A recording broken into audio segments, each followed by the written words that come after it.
we're gonna tell y'all the story of how we got our baby boy early at 35 weeks. Y'all ready? Traumatic. Dun, dun, dun. Alright. Okay, so I gotta start kind of far back. I'm gonna try to talk fast so this isn't super long. So basically, I went into my 35-week checkup and I was having some weird back pain, and I just was like, I don't know what this back pain is, thought it was kind of weird. So Kirsten came with me to my appointment, and my mom, and we were there, and I told my doctor that I was having this back pain, and she said, well, you sure it's not contractions? And I said, no, I don't think so. Like, I don't know what back contractions, I don't know. I never knew anything about contractions, labor. Obviously, I'm a first-time mom. And so she's like, well, I'm just gonna check you. So she checks me, and I was 1 centimeter dilated and 70% effaced, and I was like in shock because my mom and sister both had to be induced. So I just automatically assumed like I was gonna be induced at like 40 weeks, and that was just obviously not gonna happen. Oh. Nope. So then she said, if your contractions, if this like keeps happening like every couple minutes, I need to start timing them. And I said, okay, so every 5 minutes. She said I needed to go to the emergency room. I said, okay. So I go home, we're driving home, and I look at him and he's driving. And I say, I keep screaming like I'm in pain. I'm like, ow, ow, ow, ow, ow, every like 5 minutes. And then we get home and I'm trying to like relax a little bit. And then they're like everywhere between 5 and 7 minutes. And they kept going. So then my mom and dad were in town, thankfully. They were at our house. And my mom said, I think we just need to go to the emergency room. I said, okay. So we pack all my stuff, put all baby stuff in the car, and we go to the emergency room. Me and my mom, my dad and Trevor stay home. She just went with me. And we get there and they hook me up to the machine. They're like, yes, you're having contractions, you're in preterm labor, we need to stop it. So they give me Procardia, this medicine that stops you from going into labor. They give me a shot in the back of my arm. It's another type of medicine to stop it. I just forget the name. And then they also gave me 2 shots in my booty for his lungs, for steroids, to like help him if he did come early. So I got that all done, and they had me stay overnight to monitor me. And then Trevor and my dad came to the hospital, and then Trevor stayed with me, and my dad and mom went home. Best sleep of my life. My mom stayed in the hospital. She stayed in the extra bed. Yeah, that's why I said it's the best sleep of my life. Yeah, you slept with me in the bed. Okay. That's why I said it's the best sleep. Yeah. So we cuddled up on my tiny little bed, and then the next morning they said, okay, you're good to go. Just take this medicine if your contractions are constantly keep coming back. I said, okay. So we go home. I'm doing good. I'm just not really having contractions, just chilling. My parents said, okay, well, you've been doing good. My mom and dad were scared to leave me because they were like, it's just so crazy that you're only 35 weeks and you're dilated and have like you're 70% effaced. So they just were like, we're kind of on edge on driving back home because they live 6 hours from us. And then finally I told my parents, I'm just chilling, like I'm good, like y'all can go. So my parents drive home, and now it's just me and Trevor, and we're just hanging out. And then the next morning I woke up and I called my parents and I said, I think you guys need to come back. I just feel weird. And they said, okay, we'll pack our stuff and we'll start heading back your way. I said, okay. So they go to my sister's and they're like seeing her for a second. And I am at the house and I just haven't had any contractions all day. I've just been chilling. I think I had maybe like 1, if it was even a contraction, or 2. I had like these weird pains, but I didn't think anything of it. You had 1 that morning. Yeah. And I kept posting this picture of this, like, it looked like a foot coming out of my stomach, and everyone kept citing my story saying that's a contraction, but I thought that was just his head. And I'm just poking out. So I don't really know. I'll never know what it was. I think it was his head. So finally, Trevor goes, I'm like, I think you can finally go to the store because Valentine's Day was like 2 days later. And I said, the next day. No, was it the next day? Yeah. Yeah. Valentine's Day was literally going to be the next day. And so he wanted to go get me something for Valentine's Day, and I just ordered his stuff to the house. So he had left. So I was alone at this point at the house by myself. And I was just chilling, like laying on the couch. And then he gets home, and then he said he was gonna go play his video games. And I said, I want to play Fortnite to get my mind off everything. And he said, okay. So he wheels my chair into the room, into the game room. And I go in there and I sit down to play with him. And I'm like, I just felt so like, I just felt a little weird. And so I kind of like lifted my feet up on the little mini fridge. And we were landing, we were playing Fortnite, and we just jumped off the bus. I said, oh my God, my water just broke. And I start pouring my water broke. It was pouring out of me, like gushing. Yeah, it was bad. It's all over the place. Yeah, really bad. it kept coming and coming, and I was freaking out because my baby is breached, okay? And I'm also on blood thinners. I'm on Levinox injections because I have my sister and family, there's a blood clotting disorder, it runs in my family.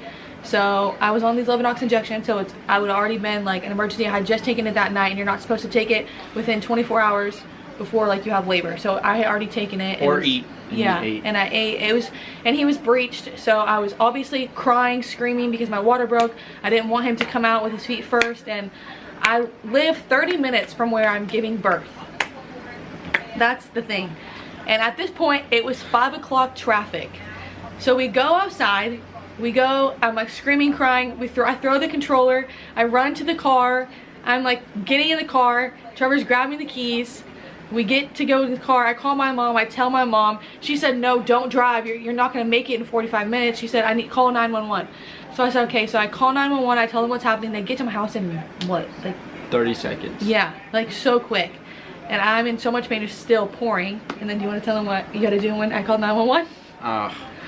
So they were talking to me, and then the lady was like, I need you to put your hand down there to make sure you don't feel any human body parts. So I had to put my hand down there, and it was just water everywhere. The car was flooded. Yeah. So. And then the ambulance and everybody gets here, and they put me on the stretcher and put us in the car, and they said it's going to take us about 25 minutes to get there because it like the traffic and everything. But they ended up getting us there in like 20 minutes. But I remember laying there and I was freaking out. My blood pressure was out the roof. I kept telling them, I'm like, I can't have my baby like in this ambulance. I have to have him in the hospital. I'm on blood thinners, like he's breached, like he can't, like he has to stay in there. And then my contractions just start going insane, and they're just going. They hurt so bad.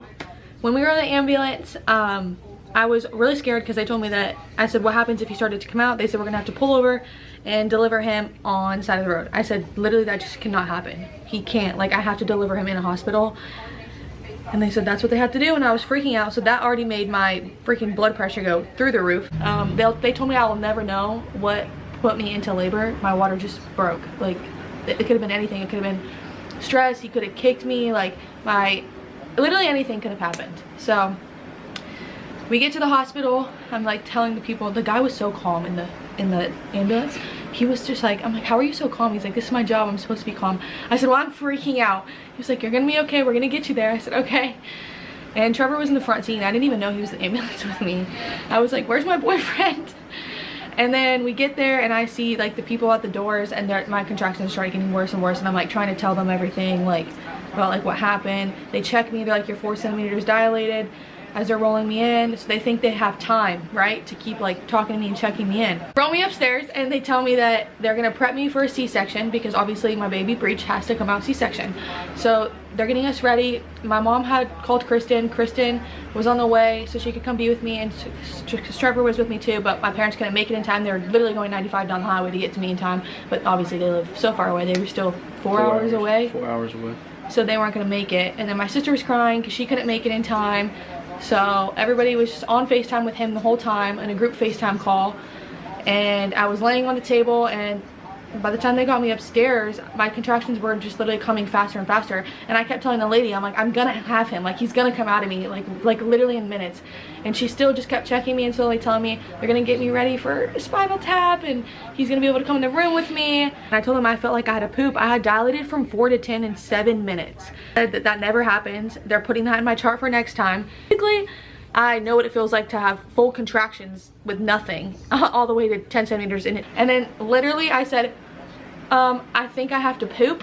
And the surgeon comes in, and she goes, there's body parts coming. Like, we have to go now. His little feet were coming out of me, so that's why I had to go back and get the emergency C-section. Basically went through birth and a C-section. Yeah. And so they start pushing. They're like, he's coming out. So they take me away from him, and they start rolling me down the hallway, and I'm like freaking out, trying to tell them everything about, like, I'd already eaten, I took my shot, so I was like freaking out. And they're like, he can't come with you now. I was like, I need him to come with me, and they're like, no. So they wouldn't let him come. They stuck me in a back room by myself. Yeah, so he was sitting back there alone, and I was just literally getting rolled back away from him, and I was freaking out. And then we get into the room, and the last thing I remember was being back there, and them all running around like it was insane. I just saw like doctors running, and it was literally so traumatic. I was freaking out because I was still awake, and at this point I didn't get the spinal tap, I didn't get anything. They just rolled me back there, and I see all the doctors, and they're trying to like put me to sleep at this point because they had to, because it ended up being an emergency C-section. And so I remember the guy like saying like she has to go to sleep now, and I just remember like looking up at, I literally looked up in the air at the ceiling, and I was just praying to God. Like literally I said, please let me and like my baby live, like please. And then that's the last thing I remember, and then like the mask just like my eyes like going blank. So that's the last thing I remember. So he can tell you what happened while I was in the back room, and when I was back there it was just me by myself. They didn't have lights on, and I was on FaceTime with her mom and sister, and Kristen at this point was in the waiting room, right? Yeah. She was on FaceTime too, and the nurse dropped me off back there, and then they went and do her surgery. But the nurse finally came back like 10 minutes later and said the baby was out, so, and he was good, and that Keir was still sleeping and was being sewed up, so she'd be out in a little bit, but they were bringing the baby out next. So they brought the baby out like 10 minutes after that, so I got to see him, and then Keir came out like 25 minutes after that. No one knew what was wrong with you. Yeah. Until you came out, and they said you were all good.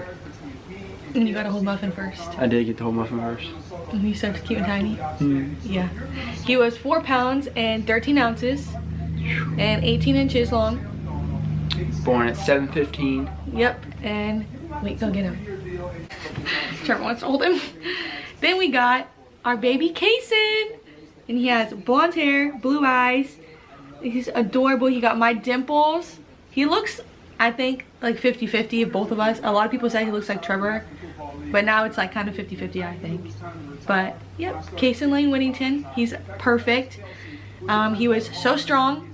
He passed all of his tests. He passed everything, like his hearing test. I don't know, they said he passed all of his tests, so he didn't end up in the NICU, and we're so lucky. If I didn't go in the 2 days before and get those steroid shots in my booty, he probably would have been in the NICU. So I'm very thankful that they ended up giving me those shots, and I ended up going to the emergency room that night, or he wouldn't be at home with us right now. He's so cute. But he's kicking it. Yeah, he's really strong. So I remember Trevor got to hold him and everything first, and then I remember them all being on FaceTime, and he's standing like above me, and I'm in the bed, and he's on FaceTime with everybody, and they're trying to hand me my baby, and I said I was in so much pain, like I couldn't comprehend, like I literally didn't even know like my baby was in front of me. And then finally I like got like opened up like my eyes, and I said, oh my gosh, and they handed him to me, and he was the cutest thing in the world. And then she cried. Yeah, and he's perfect, and I gotta go upstairs with him, and they said he's good, I'm good. And they just rolled us upstairs a little bit later, and then Kristen was already there. Kristen was already there, so she was with me, with Trevor. So that was nice having her there, because it also helped ease my nerves, because she's already been through a labor, so she knew like what was going on, at least to an extent, because I honestly was shitting myself. He started coming. My parents got there that night. My sister was crying, she couldn't make it that night, but she drove up early the next morning with my nephew, so my nephew's got to meet him already. His mom and sister drove that night. 10 hours. 10 hours from Louisiana, so they got to meet him that morning. Yeah. And then I tried to breastfeed, and it ended up working out really good for me. He latched really good, especially for being 35 weeks. They said they're so proud. They said this like literally never really happens a lot. Yeah, so he was latching, and that's why I got to breastfeed. I pump. He's doing so good. He's a strong little cookie. He's a little jaundiced, so they've been monitoring him. I would go to the doctor like every 2 days for them to check. But other than that, he's kicking it. We're kicking it. He's doing so good. He's doing very good. So that's basically the birth story. I had to stay only 1 extra day just because they said they don't trust 35 weekers. So I only had to stay, I stayed 3 nights in the hospital. 3? Yeah. 3 nights? Yeah, 3 nights in the hospital. He was born February 13th, so not Valentine's Day, the day before Valentine's Day, which is cool because we got Valentine's Day maternity pictures taken. So it worked out perfect. Yeah, we got our little Valentine's Day baby. That was our present. So then we spent our first Valentine's Day together with little Muffin, and then Kristen and Jacob came to the hospital. But yeah, they brought us dinner, they brought us out back, and they spent Valentine's Day with us, so that was very sweet of them. And then yeah, and then we gotta go home, and it was so scary going home, like in the car. Oh my gosh, every little bump, I was freaking out. Every time he sneezes, she thinks he's dying. We're working on that one. I'm getting better. We got the Owlet sock. It's working good. She watches it from... No, I don't. She watches it from 4 a.m. to 5 a.m. Yeah, that's probably about it. And Trevor's been really good. I actually get to sleep. We have a little schedule. He's so good with him because you never know like how dads are going to be, you know. And he's so good with him. He stays up so late with him. He'll just stay up on his video game. He'll drink his Celsius at night. And he'll stay up really late until like 2:30 in the morning. To between 2 and like 4 he comes in the room and goes to sleep. And he has him out here with him and watches him, brings him into me, wakes me up at whenever he's ready to eat, and then I'll feed him, and then I'll pump, and then he'll go put like my pump stuff away for me, and then he'll sleep in his little bassinet next to us until about in the morning time. And then my parents have been on morning duty, and they'll come get him and feed him bottle while I sleep a little bit, and then I'll wake up and then I'll feed him again. But yeah, so everything's been going pretty good, and yeah, we're doing great over here. I mean, I feel good. I got ready today. Trevor's a little tired. I'm tired. I promise you guys you'll see him one day, just not right now. Muffin needs to eat. Oh. I promise you guys that you'll see him one day, just not right now. Whenever we're ready, you know, the internet's just a crazy place. Maybe tomorrow. I know he can't wait to meet you guys. And thank you all so much for all the love and support and all the messages you guys were sending me. Like, that was so sweet of you guys. Thank you for all the prayers. They obviously worked. He's great. I'm great. So yeah, I really appreciate you guys, and thank you for following us along this journey. Amen. Yeah. And stay tuned for more vlogs with Little Muffin. Little Muffin. Okay, love y'all. Bye.